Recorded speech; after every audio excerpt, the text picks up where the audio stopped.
Ada informasi dari Menteri Sekretaris Negara Prasetyo Hadi yang memastikan tidak akan menghapus sistem zonasi dalam penerimaan peserta didik baru. Meski demikian, konsep baru PPDB akan dibahas usai Presiden Prabowo pulang dari lawatan dari India dan juga Malaysia. Prasetyo Hadi membocorkan sistem PPDB terbaru akan mengombinasikan sistem zonasi dan juga konsep baru. Nantinya sistem PPDB akan diputuskan dalam rapat terbatas atau ratas bersama Presiden Prabowo Subianto. Sebelumnya, Presiden Prabowo menyerahkan penyusunan konsep PPDB ke Mensesnek Prasetyo Hadi. Menteri Pendidikan Dasar dan Menengah Abdul Muti nantikan hasil penyusunan dari Mensesnek. Kombinasi lah, kita cari yang terbaik karena masing-masing sistemnya ada kelebihannya, ada kekurangannya. Pekan ini ya akan diputuskan. Menunggu Bapak Presiden pulang dulu baru kita nanti akan rataskan. Ya kan begini kan sebuah keputusan karena itu menyangkut banyak hal, banyak sektor, tentunya kita ingin mengambil keputusan yang benar-benar itu bisa diterapkan dengan lebih baik daripada sistem yang sebelumnya, kira-kira begitu.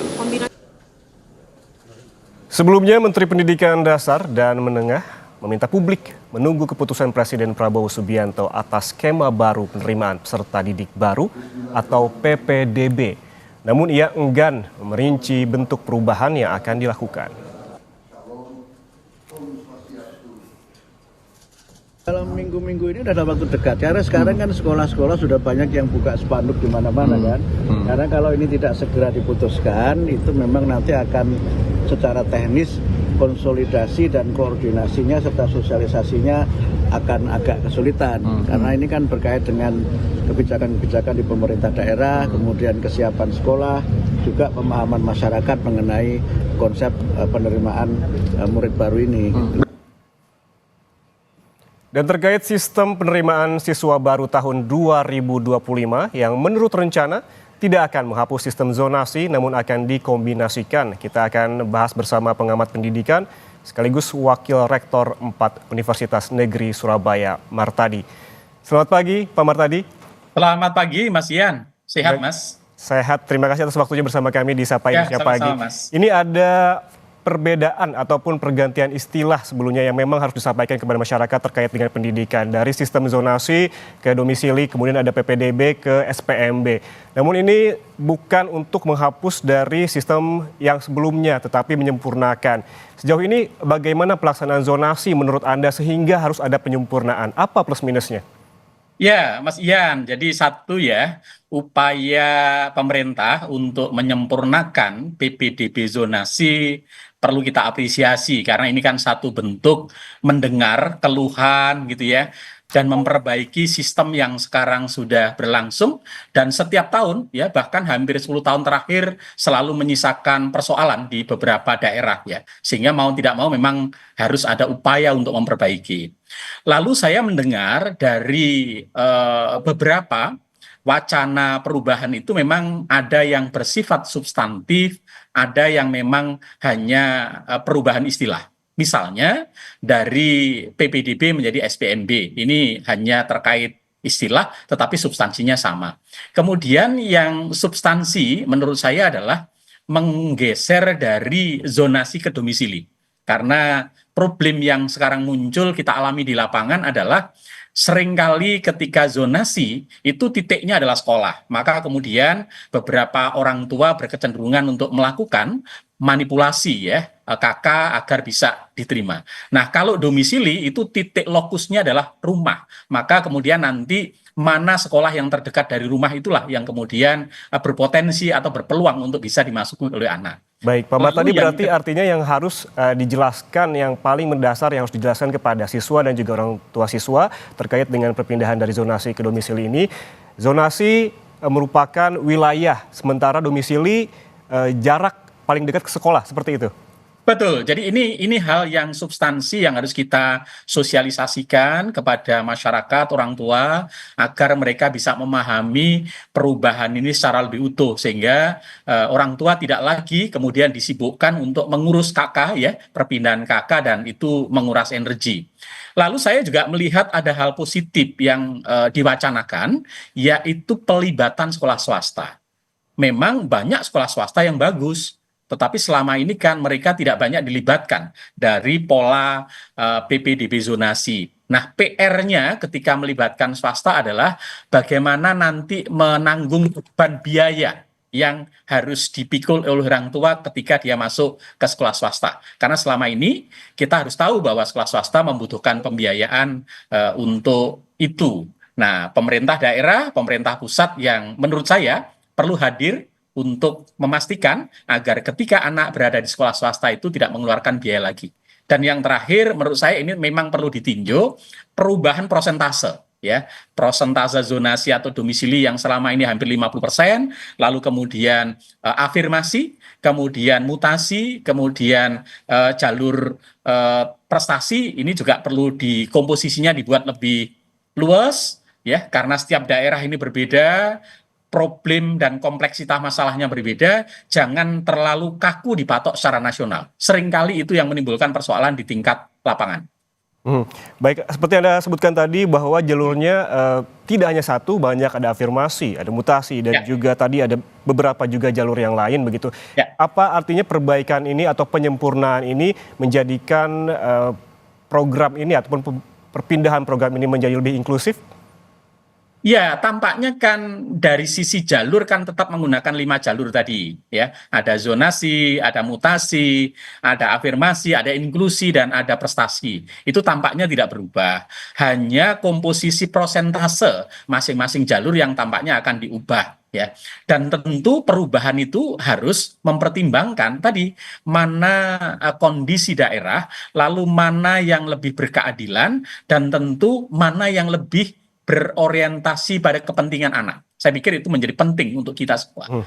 Karena apapun kebijakan yang kita lakukan ini ujungnya adalah anak.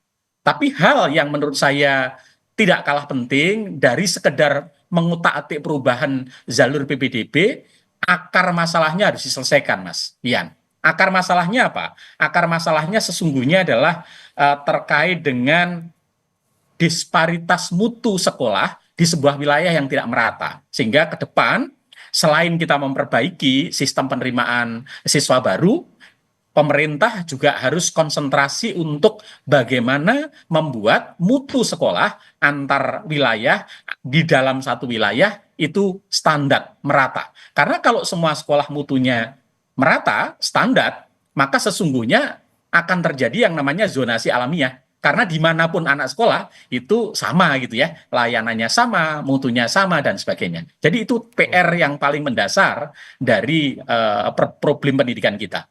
PR paling mendasar dan juga yang harus juga segera dilakukan yaitu memeratakan pendidikan begitu ya, dan kualitasnya terutama. Ini kalau kita melihat ada penyempurnaan dari zonasi ke domisili, tentunya ada transisi yang memang harus disosialisasikan. Tadi Anda menyebutkan ini perlu peran dari Pemda, pemerintah pusat, dan juga swasta tadi yang akan dilibatkan. Seperti apa pelaksanaan yang ideal dan siapa lagi yang perlu dilibatkan dalam hal ini, terutama sosialisasi kepada siswa dan juga orang tua siswa? Ya, tentu kan waktunya sudah mepet ya. Sekarang kan sudah masuk bulan Februari, kemudian dalam 2 bulan ke depan kita disibukkan oleh puasa, dan ini harus segera diputuskan ya di akhir Januari ini. Lalu kemudian konsepnya segera dimatangkan, lalu kemudian segera sosialisasi. Pertama yang paling penting adalah di daerah. Karena biasanya di daerah akan kemudian menurunkan kebijakan itu dalam sistem penerimaan PPDB di masing-masing wilayahnya. Lalu yang kedua, daerah secara serentak mensosialisasikan kepada orang tua, kemudian kepada sekolah, kepada pihak-pihak yang berkepentingan terkait penerimaan siswa baru ini. Karena tanpa itu saya khawatir ini nanti kemudian kita sudah berupaya untuk memperbaiki. Kemudian karena waktunya sosialisasi yang begitu terbatas, orang tua tidak menangkap secara utuh, lalu justru menjadi persoalan baru, ya, carut marut lagi tentang PPDB di 2025 ini. Baik. Itu yang kita hindari. Ya, Pak Mar, tadi seperti disebutkan bahwa salah satu niat dan juga tujuan perpindahan dari zonasi ke domisili adalah agar tidak ada lagi praktik-praktik menumpang kartu keluarga begitu, karena memang jarak yang ingin di satu wilayah tersebut. Kemudian dengan adanya domisili ini, apakah memang ada jaminan tidak ada praktik yang sama atau sebetulnya masih ada potensi hal tersebut? Ya sesungguhnya potensi kecil ya, kecil. Karena kan dasarnya pada anak, karena tidak relevan lagi kita harus mengubah KK karena toh dasarnya bukan penentuan KK tapi domisili. Tetapi persoalannya nanti adalah ada beberapa daerah tertentu pemukiman yang jumlah orang yang berdomisili sangat banyak tetapi jumlah sekolahnya sangat terbatas. Maka kemudian mereka harus mencari sekolah alternatif di luar domisilinya. Dan itu bisa saja menjadi agak jauh gitu ya. Karena memang antara domisili dengan keberadaan sekolah seringkali tidak merata. Ya, tidak merata. Ini menjadi PR kita. Sehingga ke depan pemerintah perlu melakukan mapping sekolah, school mapping ya. Bagaimana sekolah-sekolah itu berada, lalu bagaimana tingkat kepadatan penduduk, kemudian tingkat perkembangan kota, sehingga PPDB zonasi ini bagian dari CT Plan, pengembangan kota. Jadi bukan parsial gitu ya, bukan parsial. Itu harus dipikirkan. Kalau ternyata di situ membutuhkan sekolah, ya dibuat sekolah. Sekolah ini maknanya bisa sekolah negeri, bisa sekolah swasta, tetapi harus ada sekolah untuk bisa melayani ya jumlah penduduk yang ada di wilayah domisili itu. Lalu yang kedua juga perlu dipikirkan, perlu ada kapasitasi. Membatasi tidak cukup, membatasi input saja tidak cukup untuk meningkatkan mutu, tapi harus ada kapasitasi. Sehingga di satu sisi kita membatasi anak untuk proses penerimaan siswa baru, tapi di sisi lain kapasitasi sekolah, kapasitasi guru, kapasitasi manajemen, sarana itu penting. Sehingga perlahan sekolah-sekolah ini akan mutunya meningkat, sehingga disparitas mutu antar sekolah dalam wilayah itu berkurang, dan pada ujungnya semua sekolah dalam satu wilayah relatif mutunya sama, dan akhirnya orang tua akan terbangun kesadaran baru bahwa zonasi alamiah akan terjadi. Karena kalau semua sekolah bermutu, orang tua saya yakin ingin menyekolahkan anaknya dengan sekolah yang paling dekat, di mana dia bermukim. Dia tidak akan berbondong-bondong harus mencari sekolah di luar domisilinya. Saya kira itu Mas Ian. Baik, ini terkait dengan pemerataan pendidikan yang menjadi PR besarnya, tentunya tadi seperti disebutkan bahwa sarana prasarana juga tetap mendukung, yang juga digarisbawahi, yang patut juga diperhatikan, ini Pak Mar tadi terkait dengan penggunaan teknologi, apalagi di era digital ini, penerimaan dilakukan secara digital agar ruang transparansinya juga semakin luas, begitu. Apa yang bisa dimaksimalkan terkait dengan teknologi ini pada saat penerimaan siswa baru nanti? Iya. Ketika penerimaan mahasiswa baru kan mau tidak mau prinsip dasarnya harus transparan, ya, objektif, akuntabilitas. Nah, untuk membangun itu perlu ada sistem yang bisa memastikan untuk penerimaannya transparan, objektif, berkeadilan, ya pasti menggunakan teknologi. Itu yang pertama. Lalu yang kedua, teknologi bisa digunakan untuk melakukan mapping sekolah. Ya, kita akan lihat lokus-lokus di mana sebuah wilayah itu pemukimannya di mana saja yang tingkat kepadatannya tinggi, mana yang tingkat kepadatannya kurang dan cukup, lalu kemudian di mana sekolah-sekolah itu berada. Dari situ kita bisa memastikan sesungguhnya wilayah mana yang kurang sekolah, mana yang wilayah yang jumlah anaknya dengan jumlah sekolahnya tidak seimbang, sehingga dirancang ke depan seperti apa solusinya. Apakah akan dibangun sekolah baru ataukah kemudian akan seperti apa ya, diberikan ruang ke wilayah yang lain yang terdekat dan sebagainya.